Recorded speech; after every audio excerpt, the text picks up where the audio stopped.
ฮ่าบ่ฮอดเดือน5ก็มีจักรจันทร์แล้วหึฮะบินบิน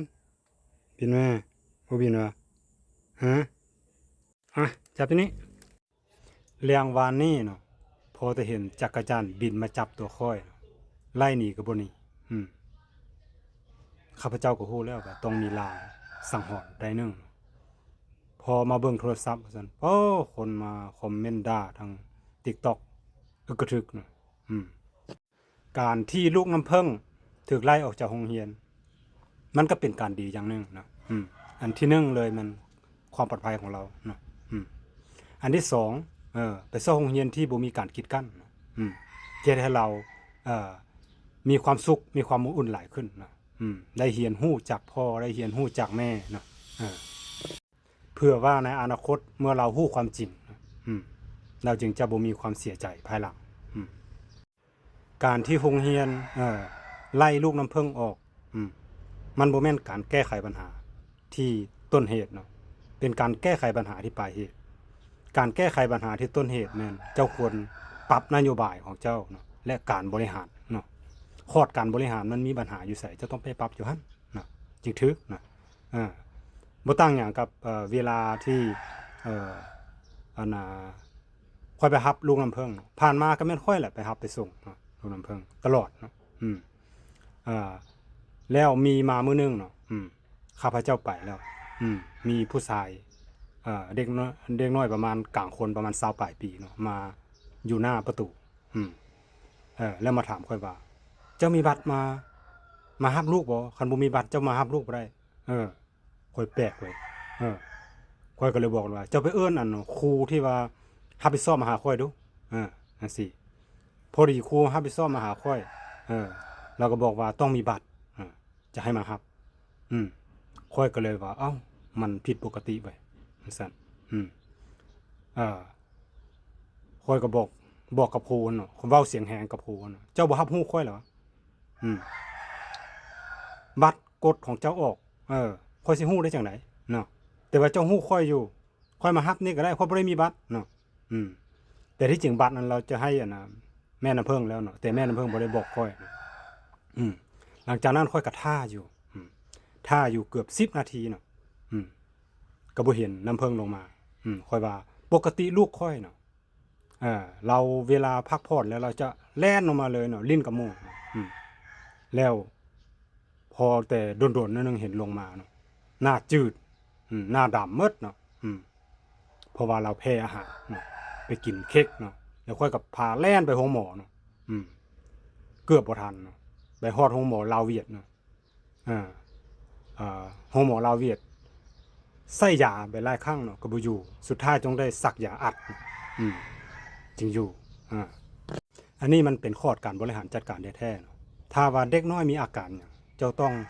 ส่งโรงหมอด้วยตัวเองอย่าพยายามแก้ไขปัญหาด้วยตนเองเนาะหรือว่าแจ้งผู้ปกครองด่วนให้ไปรับไปโรงหมอแพทย์ก็บอกว่าถ้าว่ากายนี้ประมาณกี่บ่าย10นาทีลูกเจ้าก็จะมีความเสี่ยงหลายแล้วจังซี่แล้วมื้อต่อมาออกโรงหมอมาอยู่เฮือนเนาะพอดีแรงมาก็มีอาการอีกเนาะแม่เราก็ได้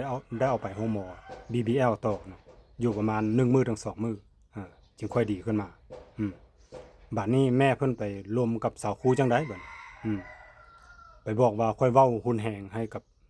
กับพนักงานต่อหน้าโรงเรียนเนาะ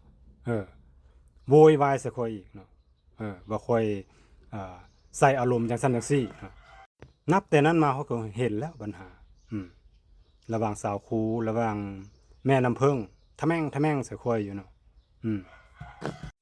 ข้อยบ่ได้เว้าหยังให้ด็อกเตอร์เนาะมื้อนั้นอาทิตย์แล้วนี่ไปประชุมอยู่โรงแรมราชวงศ์เนาะบันดาวิสตากับท่านรองนายกก็ยังทักเพิ่นอยู่เนาะแต่ว่าในคอร์สบริหารจัดการสิ่งใดที่บ่แฟร์นิสัยข้อยเป็นจังซี่เนาะเพราะว่าข้อยยึดมั่นในคุณธรรมถ้าไผเฮ็ดให้ข้อยก่อนข้อยจะเอาคืนเนาะแต่ข้อยบ่เบียดเบียนคนอื่นเพราะว่าข้อยเป็นที่ปรึกษาการค้าการลงทุนเป็นที่ปรึกษาธุรกิจเนาะมาแล้วแต่2008ถึงปัจจุบันนี้18ปีเนาะดังนั้นเรื่องจับจิตศาสตร์เกมของคนนี่ ค่อยพอเดาออกและก็เตือนไปถึงแม่น้ำเพิ่งเนาะเจ้าบุคคลทำลายค่อยอีกต่อไปเนาะแล้วค่อยจะบ่ยอมเจ้าอีกเนาะเพราะว่า3 ปีผ่านมาเนี่ยค่อยซ้ำกับตกนรกเนาะเจ้าจะทำลายเจ้าจะใส่ FC เจ้ามาด่าค่อยทุกสิ่งทุกอย่างเฮ็ดให้ธุรกิจค่อยที่ว่าอยู่ตลาดลาวมีปัญหาหมดทั้งหมดเนาะอยู่ได้แต่อาศัยตลาดต่างประเทศเนาะเป็นบริษัทบิสแลนด์อาศัยตลาดต่างประเทศบริษัทลาวรองแวนที่ปรึกษาอาศัยตลาดต่างประเทศผ่านมาเจ้าก็เป็นคนหูเบาเนาะไปฟัง FC ไปฟังฮักอ้ายฮักที่เขาเจ้าฮู้เท่าบ่ถึงการเนาะจึงเฮ็ดให้ครอบครัวแตกแยกเนาะเฮ็ดครอบครัวพังทลายสิ่งที่ค่อยสอนให้เจ้าผ่านมาให้เจ้าเก่งด้านเกมเก่งด้านกฎหมายเก่งทุกสิ่งทุกอย่างเจ้ามาใส่กับค่อยหมดเนาะแม้แต่มื้อวานมื้อก่อนนี่เนาะยังเซตยังโทรไปคู่ค่อยผ่านแม่ของค่อยของค่อยอย่าให้เด็ดขาดซั่นมันบาปเนาะจะไปเว้าให้เขาแล้วเขาก็เป็นห่วงค่อยเขาก็นอนบ่หลับอยู่บ่หลับเนาะเจ้าต้องเว้าตรงๆหาค่อยพี่เด้อคนที่ฮู้เกมทันพี่ผ่านมาหลายครั้งเจ้าไล่ค่อยออกเฮือนคือหมูคือหมาเนาะแม้แต่ค่อยออกจากเฮือนไปแล้วไปอยู่พันเมินหลังจากนั้นเจ้ามีปัญหากับแฟนเจ้าผู้ทมิตรหลังจากนั้นเจ้าก็ให้ค่อยมาอยู่ห้องการเพื่อเอาลูกซวยเนาะนะครับไปส่งลูกหลังจากเจ้าอยากคบกับคนอื่นเจ้าก็ไล่ค่อยออกอีกเนาะเจ้าฮู้บ่ตัวทมิตรค่อยไปตบแต่งปัวแปลงห้องการที่เศร้าไปแล้วเท่าใดและจ่ายเงินค่าเศร้าไปเท่าใดแล้วค่อยยังทิ่มปะทิ่มทั้งหมดเลยเนาะเพื่อมาหาลูกเพราะว่าลูกให้นำค่อยตลอดเนาะให้อยู่หน้าบ้านให้นำค่อยตลอดครั้งที่2ค่อยไปเศร้าอยู่ห้องการอยู่แถบใกล้ดงโดกแล้วก็ไปเฮียนอยู่หั่นเนาะหลังจากเจ้าผิดกับแฟนอีกบัดนี้ผู้ที่2แล้วเจ้าก็ให้ค่อยบ่มีไผเอาลูกช่วย